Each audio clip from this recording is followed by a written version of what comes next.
Hare Krishna everyone, welcome back to my YouTube channel. ಎಲ್ಲರಿಗೂ ನಮಸ್ಕಾರ. ನಾನು ಸವಿತಾ. ಇವತ್ತಿನ ರೆಸಿಪಿ ಬಂದು ಆಲೂ ಫ್ರೈ ಅಂದರೆ ಬಟಾಟಿ ಪಲ್ಯ ಯಾವ ಥರ ಮಾಡೋದು ಅಂತ ನೋಡೋಣ ಬನ್ನಿ.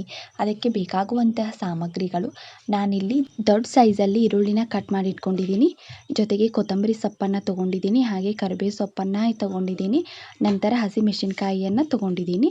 ನಂತರ ಕುದಿಸಿರುವಂತಹ ಬಟಾಟಿನ ನಾನಿಲ್ಲಿ ಸುಲಿದು ಇಟ್ಕೊಂಡಿದ್ದೀನಿ ಮೊದಲೇ.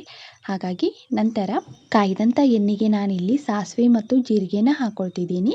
ನಂತರ ಕಟ್ ಮಾಡ್ಕೊಂಡಿರುವಂತಹ ಈರುಳ್ಳಿಯನ್ನು ನಾನು ಹಾಕ್ಕೊಳ್ತಿದ್ದೀನಿ. ಆಮೇಲೆ ಕರಿಬೇವು ಸೊಪ್ಪನ್ನು ಹಾಕ್ಕೊಂಡಿದ್ದೀನಿ. ಹಸಿಮೆಣಸಿನ್ಕಾಯಿಯನ್ನು ಹಾಕ್ಕೊಂಡು ಚೆನ್ನಾಗಿ ಫ್ರೈ ಮಾಡ್ತಿದ್ದೀನಿ.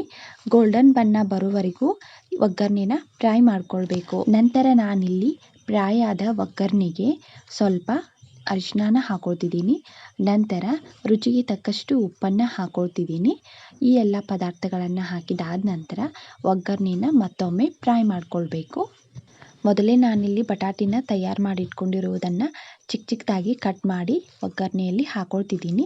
ಪ್ರತಿಯೊಂದು ಬಟಾಟಿನ ಹೀಗೆ ಚಿಕ್ಕ ಚಿಕ್ಕದಾಗಿ ಕಟ್ ಮಾಡಿಕೊಂಡು ಹಾಕಿದಾದ ನಂತರ ಚೆನ್ನಾಗಿ ಬಟಾಟಿನ ಮಿಕ್ಸ್ ಮಾಡ್ಕೊಳ್ಬೇಕು.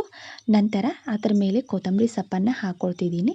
ಕೊತ್ತಂಬರಿ ಸೊಪ್ಪನ್ನು ಹಾಕಿದಾದ ನಂತರ ಮತ್ತೊಮ್ಮೆ ಚೆನ್ನಾಗಿ ಫ್ರೈ ಮಾಡ್ಕೊಳ್ಬೇಕು. ನಂತರ ಸ್ಟೋವನ್ನು ಲೋ ಫ್ಲೇಮಲ್ಲಿಟ್ಟು ಆಲೂ ಪಲ್ಯನ ಬೇಯೋದಕ್ಕೆ 2-3 ನಿಮಿಷ ಬಿಡಬೇಕು.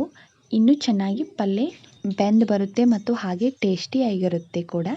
ಆಲೂ ಪಲ್ಯ ಚಪಾತಿ ಜೊತೆ ಮತ್ತು ಪೂರಿ ಜೊತೆ ಒಳ್ಳೆ ಕಾಂಬಿನೇಷನ್ ಆಗುತ್ತೆ. ನೀವು ಈ ಥರ ಒಂದ್ಸರಿ ಮನೇಲಿ ಟ್ರೈ ಮಾಡಿ ಹೇಗೆ ಬಂತು ಅಂತ ನನಗೆ ಕಮೆಂಟ್ ಮಾಡಿ ತಿಳಿಸಿ. ಈ ರೆಸಿಪಿ ನಿಮಗೆ ಇಷ್ಟ ಆಗಿದ್ದರೆ ದಯವಿಟ್ಟು ನನ್ನ ಚಾನಲನ್ನು ಲೈಕ್ ಮಾಡಿ, ಶೇರ್ ಮಾಡಿ, ಕಮೆಂಟ್ ಮಾಡಿ, ಜೊತೆಗೆ ಸಬ್ಸ್ಕ್ರೈಬ್ ಮಾಡಿ. Thank you for watching.